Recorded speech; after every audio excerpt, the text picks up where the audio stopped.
Ezra Cleveland has started this entire season, and it's been kind of quiet. For an offensive lineman, that's a pretty good thing. But I have some nuanced thoughts on Ezra Cleveland. I want to talk about them. I want to talk about why the Vikings can't tackle, and some other stuff here on the Locked On Vikings podcast.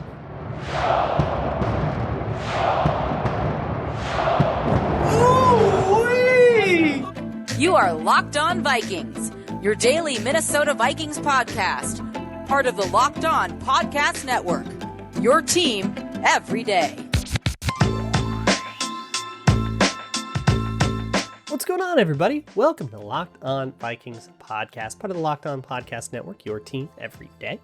As always, I'm your host, your pal, and the kid you copied off in math class. My name is Luke Braun. You can find me on Twitter at Luke Braun NFL. Show is on Twitter at Locked On Vikings. Thank you so much for making the Locked On Vikings podcast your first listen of the day. Today on the show, it's kind of our rewatch Wednesday. We're going to go over the 49ers game. We're going to kind of pick up some of the pieces of what happened, especially to the run defense. I want to talk a little bit about offense as well.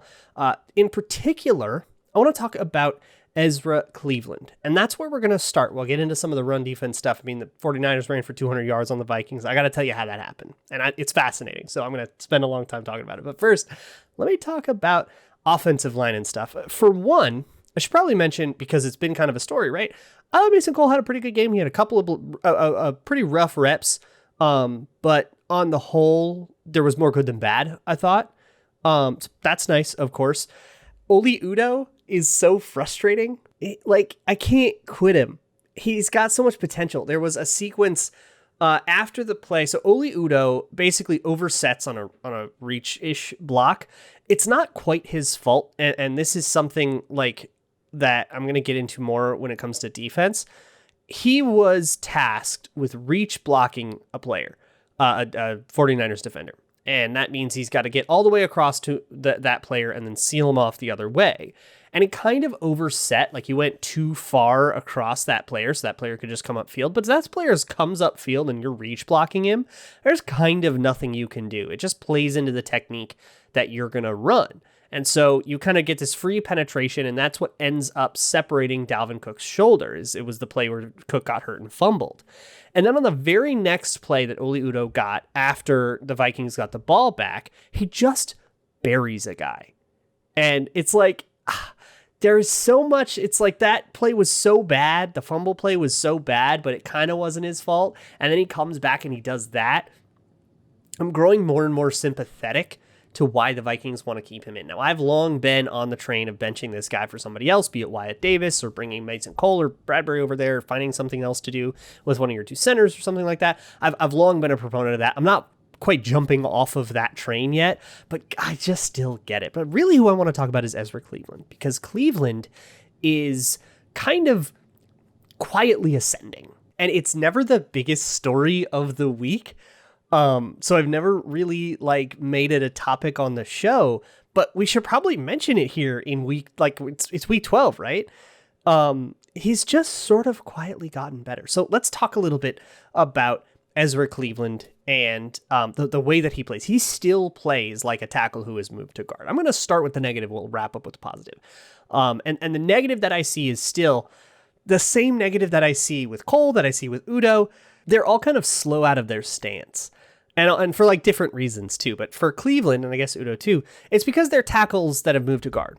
And when you play tackle is a timing-based position. If you think about it, because you're on the edge, you are very often, especially in pass protection, dealing with somebody who's working with a ton of space, right? If you're a defensive end going out of tackle, you got all this space to work with. You could go upfield, you could go wide or deep, you could kind of set up upfield and go inside. And so as a tackle, you have to be able to deal with a whole bunch of different variants of things. You have to deal with a whole bunch of potential options and potential styles of attack, depending on what the edge rusher across from you wants to do. And so that means you have to time your hands. If your hands go out early against defensive end, you're dead to rights. If your hands go out late, you're dead to rights. You have to time them perfectly. And they have to be sort of ready to punch at a moment's notice. Usually you do that reactively. And so to get them ready, you sort of holster them. You put your hands down by your hips, and they just kind of sit there and they wait until the defensive end comes. And then, when the pass rusher is there, you then time your punch accordingly, do it with one hand too, whatever you decide you're going to do. And that is a muscle memory habit that these guys have probably from high school. with Cleveland and Udo and whoever else plays tackle. Mike Remmer's moving in or whatever. This is all the same deal. They will holster their hands. Now at guard, you have a guy on either side of you, which means it's going to be a phone booth. It's crammed in there when you're at guard. When you're in the interior, you're going to be part of a lot of slides, part of a lot of walls. You're going to be rarely in man-to-man where it's just like a guy with space on either side of you, right?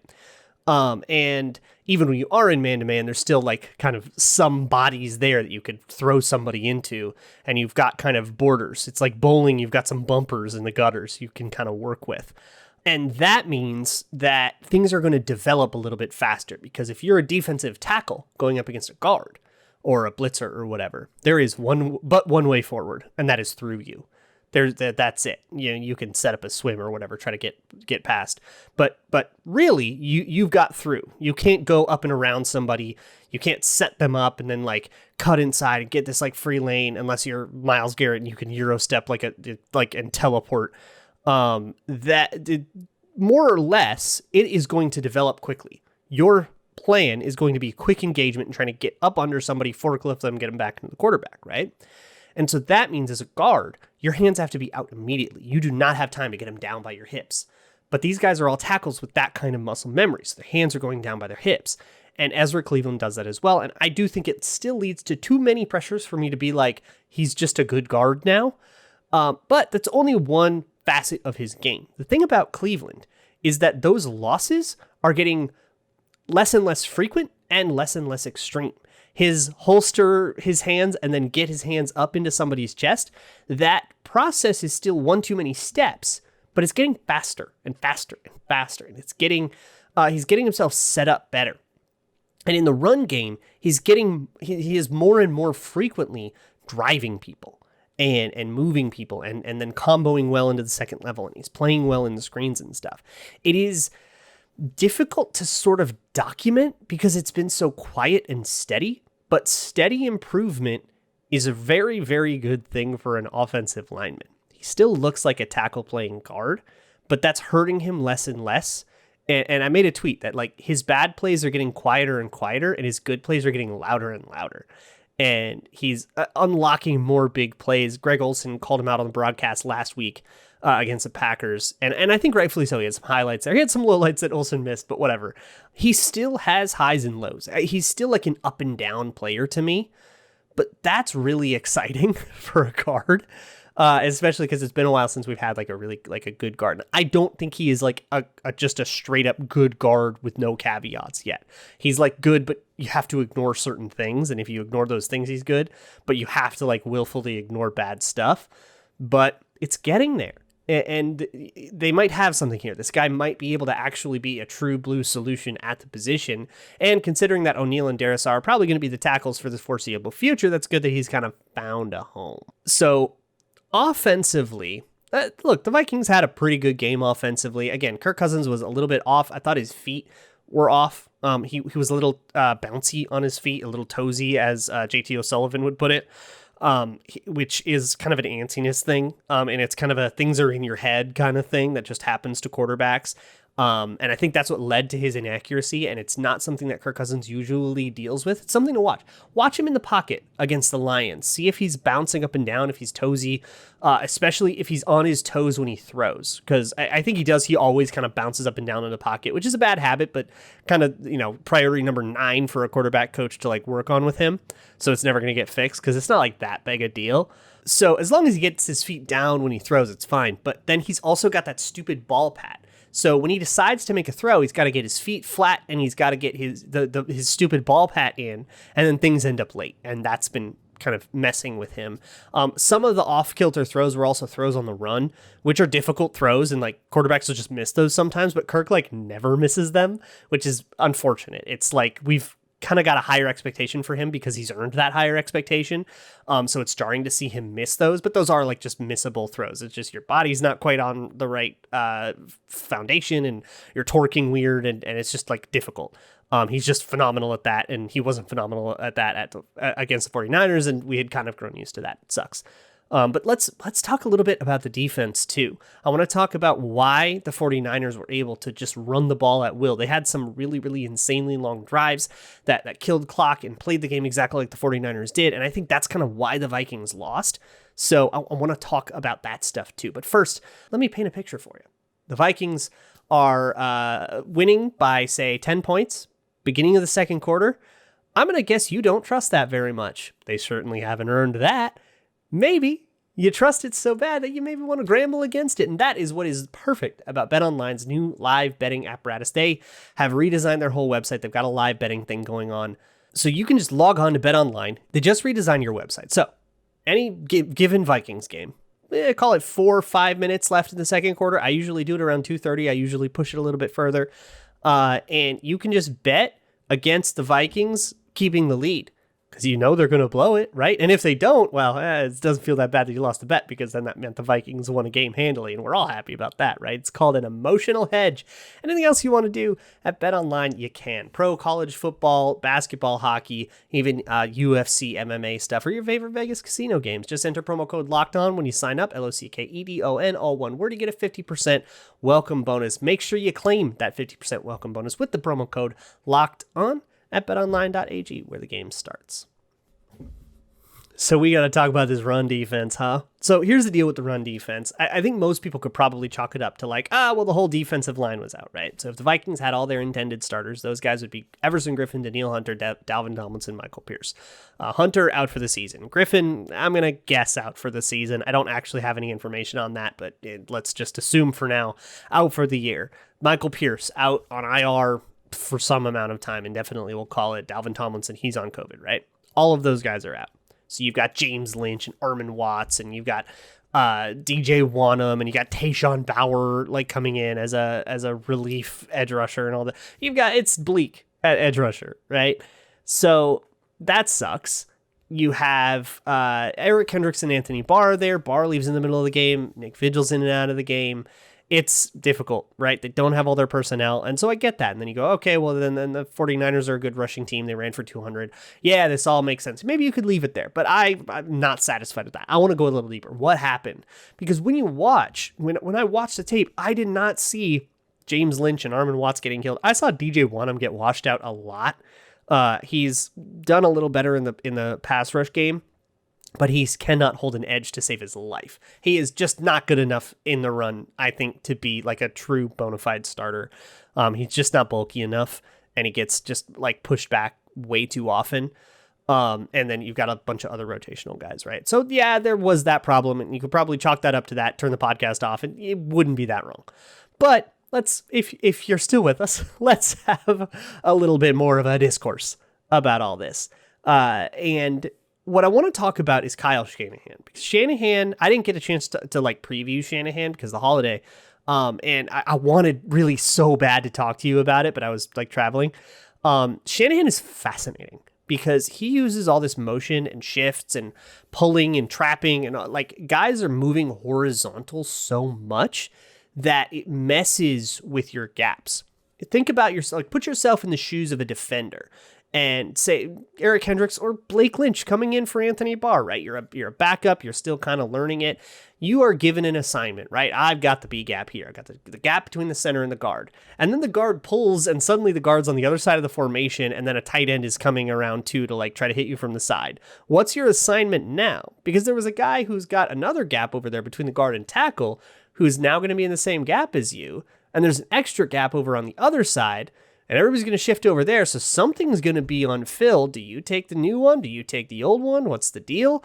Now, every defense is going to have an answer to that question, but it's going to take some thought to get to that answer, and that hesitation can screw you.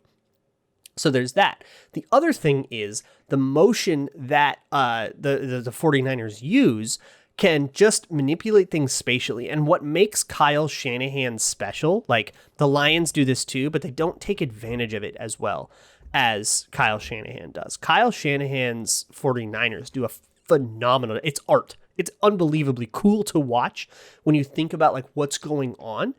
They will do, like, there's one play, I have an article about all this because I'm just like enamored with it.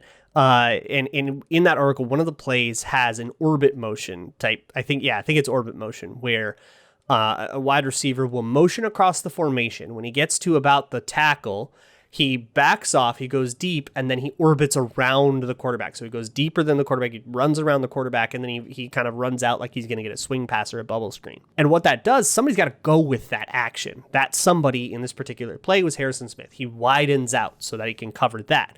In widening out, he allows himself to be blocked by Brandon Ayuk. And Brandon Ayuk's role on that play is to run a little slant pattern, but then actually block Harrison Smith. But because he looks like he's running a slant pattern, it forces Bashaud Breeland to deepen out like he's going into coverage, because that slant pattern could be an over, or it can be like a sluggo or a little like in and up kind of thing. So Bashaud Breeland then deepens. So you have Harrison Smith widening and Bashaud Breeland deepening, and then you have a run that goes completely the other way. And both of those guys have just taken themselves out of the cutback lane because of their coverage assignments. And so the coverage assignments and run plays are working in this beautiful tandem.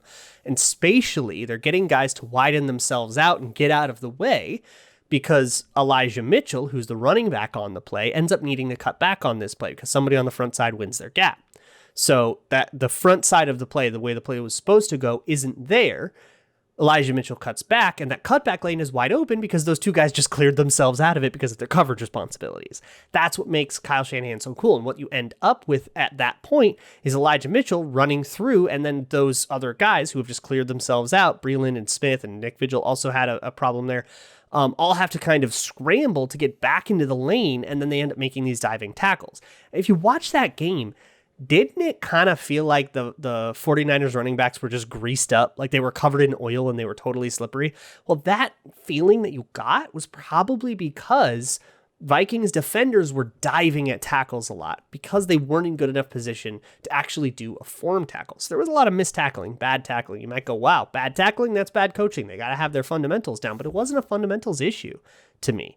It was a positioning issue that was caused by scheme. So I guess, yeah, it still ends up on the coaching at the end of the day, but it's a different critique of the coaching. We should probably get that straightened out, right? And that's really rough. I also want to talk to you about Mackensie Alexander, who I guess he got a really bad PFF grade, and I kind of want to defend him a little bit. So we'll get to that. But first, I want to talk to you about, of course, the guilt-free treat that you can enjoy this holiday season. All the holiday goodness, rich with decadent flavor, covered in chocolate, low in calories, sugar, net carbs, and fat, and chock full of protein. You get the best of both worlds. Delicious and not that bad for you. So many flavors in a Built bar. You will have a hard time choosing. You got raspberry or mint brownie, cherry, double chocolate, cookies and cream, peanut butter brownie. If you want to just eschew the holidays and get the best flavor, that is just holiday, that's seasonally agnostic, peanut butter brownie. It's the best one. Sorry, coconut, deal with it. Built Bar gives you the extra fuel you need to bust down the mall doors or just get all that work done so you can be ready to actually take the holidays off. You know, we're all scrambling because there's going to be a big giant break and we got to get ahead on our work so we can survive that break. Everybody's dealing with it. Now, we at the Locked On Network have been fighting for years over our favorite Built Bar flavors. There is the pro-coconut and anti-coconut lobbies. The two sides are not talking to each other. It's a war. It's ugly. And I don't need to give you the details on that. But whether you are anti-coconut or wrong, tell Santa to throw a Built Bar in your stoppings. Dip your Built Bar into a piping hot cup of cocoa or tea if you're into that. That is a pro tip from me to you. And some of these holiday flavors are like marshmallowy. What more can you want? So head to Built.com, use promo code LOCKED15, LOCKED15, and get 15% off of your order. That's promo code LOCKED15 at Built.com. So I want to talk about Mackensie Alexander because apparently he got his terrible grade in the game, and he's had this terrible grade. Chris Thomason put out a tweet that he's like 1/17 of 118 out of quarterbacks or something like that in PFF grade. And I hate that kind of thing because PFF grades, when it comes to cornerbacks, especially in match defenses, I'm going to go on a little bit of a rant here. PFF does not attempt to engage with coverage assignments, and that's because they are trying to aggregate some data, and they need that data to be pure and clean, and it can't be adulterated with their graders' attempts at uncovering what the coverages are. And I think that limits PFF. It makes it way more difficult for them to have stable coverage grades. And by their own admission, by their own math, their coverage grades are kind of notoriously unstable. They've used it to make a bunch of arguments about how paying cornerbacks might not be unwise because cornerback play is unstable. But a lot of that is based off of their own grades, which are unstable because they aren't like guessing on coverage assignments, and that's totally fair. You don't want them trying to speculate when they're trying to sell themselves as an objective data company. I don't have to sell myself as objective. I can just guess. And I don't think I have to guess that hard. I got a pretty good idea what coverage assignments are, what players are trying to do. And I work pretty hard to get that. So I think I can do that. And if I'm wrong, but I am not a giant data aggregator, so I can make better guesses on that. So when it comes to a nickel corner, oftentimes a nickel corner will be asked to line up in a certain leverage depending on what the coverage is. And that depends on where the safety's at and all that stuff. And it varies depending on what the coverage call actually is. Unlike an outside corner, who oftentimes an outside corner, if they just have a receiver in man coverage, they can decide if they're going to press him, if they're going to play off. They can kind of make the judgment call based on what their tape is, based on how they're feeling, what's the alignment, what do they think this guy's doing, what's the guy's body language. They can kind of make that judgment call. A nickel corner doesn't often have that luxury. Sometimes they do if it's just pure man coverage, if they just know they're going to be man-to-man on that guy. If Mackensie Alexander knows he's going to be man-to-man on the slot receiver, he can just like press up to him, or he can like play off of him and he can do whatever he wants. But in a lot of coverages, it is crucial to that coverage that Mackensie Alexander plays with an inside or an outside shade on the receiver. Some coverages need inside, some coverages need outside, but the point is the same, that sometimes that puts him in the wrong leverage. There was a play against the Cardinals. I was kind of defending Mackensie Alexander on Twitter. Somebody kind of came at me over it and pointed out this play against the Cardinals. You might remember from week 2, it was a 4th and 10, I think, and Mackensie Alexander gets beat up the slot for a big giant completion on this like kind of lobby throw by Kyler Murray. And that was a zero blitz play, no safety help at all. And part of that is Mackensie Alexander basically covering the entire middle of the field, making his leverage really difficult. But let me give you a more direct example from this last game against the 49ers. You might remember, I believe it was Deebo Samuel. It was somebody on a touchdown against Mackensie Alexander on the goal line. And it was just a quick speed out, but Mackensie Alexander was lined up just a touch inside, just a little shade inside. He wasn't lined up 2 steps over or anything like that. He was just a little off center, lined up inside, and then the route broke outside. Now, as a cornerback, if you ever played cornerback and you've been caught in the wrong leverage, it is not a referendum on your skill. When you line up inside, because that's what the coverage says, the route breaks outside and you get beat by that route. You are lined up at a disadvantage. You are dead to rights. Now, if you make that play, it's an incredible play to me. If you don't make that play, that's routine and that's the coverage getting beat. And I think we had a lot of situations where the coverage got beat. And I will say pretty emphatically that Mike Zimmer got outcoached by Kyle Shanahan. He just got out schemed. Now, what Kyle Shanahan did was evil and delicious and awesome. So it's one of those times where it's a lot more about Kyle Shanahan being good than Mike Zimmer being bad. Like the decisions that Zimmer made, like for example, the decision to have your nickel corner line up with an inside shade. There's a reason for that. For one, it's better against slants and stuff, but mostly it's about the run. It was, I think, 1st and goal from like the 4. That's a run down. And so your nickel corner is going to cheat inside a little bit so they don't just waltz in on a run play. And Kyle Shanahan knows this and he's exploiting it. But if you abandon that, then it's just going to be really easy to run. So you're kind of between a rock and a hard place. And the answer truly is don't give them a 1st and goal on the 4. Once you're there, it gets a lot harder as a defense. But when I look at that touchdown play, I see, like, if I look at it like I were a PFF grader trying to be as objective as possible, make no assumptions or any speculations about anything, all I can really say is touchdown scored, Mackensie Alexander in coverage, and then they probably give him a pretty hefty negative for that. And to me, I'm not bothered by that play at all. Yeah, they're correct to credit that touchdown to Mackensie Alexander, but really, if you really wanted to be like perfect, like if you wanted to have the best chance of being correct about that, and you have to introduce a little subjectivity, which PFF is really reticent to do because of some of the controversies surrounding their like early days. But I think you have to introduce a little bit of subjectivity where you go, yes, that was in Mackensie Alexander's coverage. It was caught for 6, and that's not good for the defense.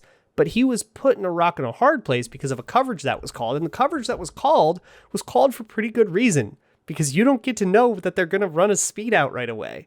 that's like one of the things they might do. And maybe you should have let yourself be a little bit more well set up to defend it, but you don't even know how they're going to line up. You don't even know if Mackensie Alexander is going to be in a tight split or a wide split or whatever. So, call the coverage that way. And that's where defensive play calling gets really, really, really hard to like evaluate, because you don't get to call a defense against the play that they ran. You have to call a defense against all of the plays that they could have ran. And so you have to think about like, well, why was he inside? Well, it could have been a run play, and we didn't know till it was snapped that it wasn't. So the fact that they were doing something that like would have defended it better against a run play is reasonable, and a totally understandable decision that they then were punished for. But kind of destroying Mackensie Alexander for that play and plays like it, where I think he got caught in the wrong leverage a lot, and him being in the wrong leverage was not all that often his fault. I don't think we should kill Mackensie Alexander for this game. PFF did, because they aren't willing to make as many speculative guesses as I am, and that's totally fair for them. They're a big apparatus trying to grade every player on everything and being perfectly fair about that. I don't have to hold myself to those standards. I can just guess on this, and I think I can make a pretty good guess that those leverage problems were a facet of the coverages that were called, and Kyle Shanahan being able to exploit them rather than bad decisions Mackensie Alexander made or bad instincts he employed. And I think that had to do a lot with all the coverage, especially a lot of the stuff over the middle. Really what happened in this game, in the briefest and most general terms, the Vikings came out in single high sets, super dedicated to stopping the run, and the 49ers came out super dedicated to beating that. They had all their 3-beaters, all their 1-beaters, all their single high beaters ready and dialed up. So when that was sort of revealed, the Vikings switched to more 2-high shells, bringing a safety out of the box, 2 high safeties. Sometimes that would be Josh Metellus and Xavier Woods, and then they did the Harrison Smith. That's 3 safety thing is definitely part of the defensive toolbox now. But whatever, right? You got 2 defenders out of the box, and that's 1 less person available.